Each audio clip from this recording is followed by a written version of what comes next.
Press Lord. त्या महान परमेश्वराला धन्यवाद जो तुम्हाला आणि मला सर्व आजारापासून बरे करण्यास सामर्थ्यवान आहे. Press Lord.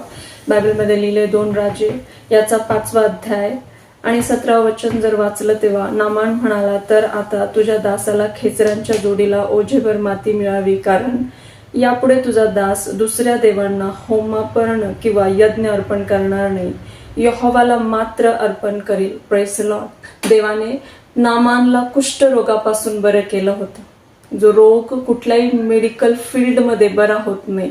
Press Lord. आज ज्यावेळेस तुम्ही देवामध्ये येता, तुमच्या कुठल्याही भागामध्ये ज्यावेळेस देव काम करतो त्यावेळेस तुम्ही देवाला मानता, विश्वास ठेवता, पण तुमचा स्वभाव बदलत नाही.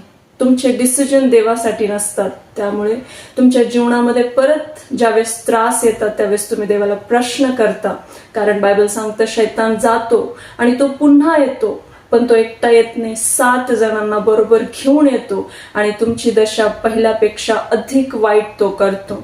आणि मग त्यावेळेस तुम्ही देवाला प्रश्न करता. Press Lord. नामानने ज्याप्रमाणे निर्णय घेतला की परमेश्वर यहोवाला मात्र अर्पण करीन, दुसऱ्या कुठल्याही देवाला मी यज्ञार्पण किंवा होमार्पण करणार नाही.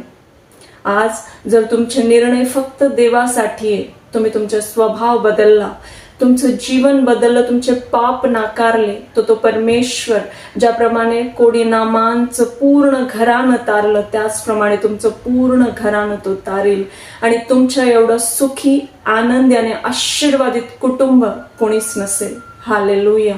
आमेन.